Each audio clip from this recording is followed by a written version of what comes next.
Nothing is happening. In this lesson, we shall learn about speed. The speed of an object tells us how fast it is moving or how fast it was moving. And to know how fast an object is moving or was moving, we need to know two things. We need to know the distance the object covered, and we also need to know the time it took to cover that distance.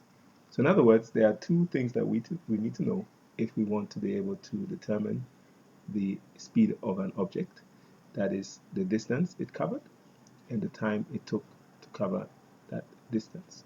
So here we have the formula for speed. Speed equals distance over time. So let's explore that a little bit with an example. So let's say we have an object, and this object here, maybe it's a ball. Yeah, that's a little ball, and it's moving from a point A to a point B, and that distance between the points A and B is 200 meters. So our ball is going to move a distance of 200 meters. And let's say it takes the ball 5 seconds to move that distance. And what we said is that in order to determine the speed, we said the speed will equal the distance divided by the time. So in other words, we should really say the total distance covered divided by the total time taken.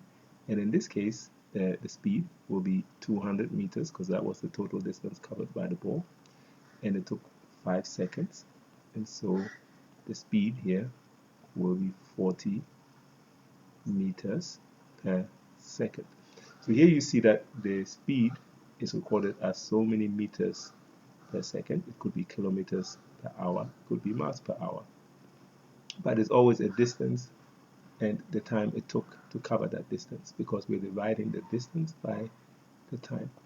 Now we should have a clear understanding of what this means. Speed is 40 meters per second.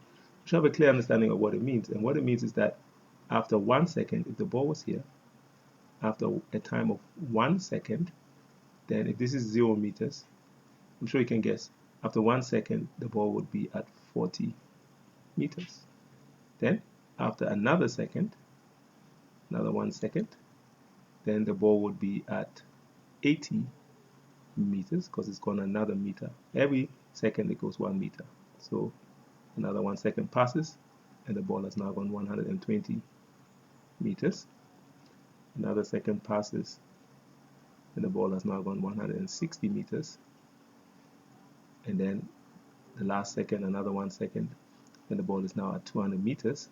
And you will see that it took altogether 5 seconds, and altogether the ball covered 200 meters. And so we said speed equals distance over time, total distance covered over the total time taken. So I hope you understand that, and let's do some questions on this. Just let's calculate a few instances to see that we understand that in order to find the speed of an object, we take the distance covered and we divide it by the time taken. That will give us the speed in which the object moved.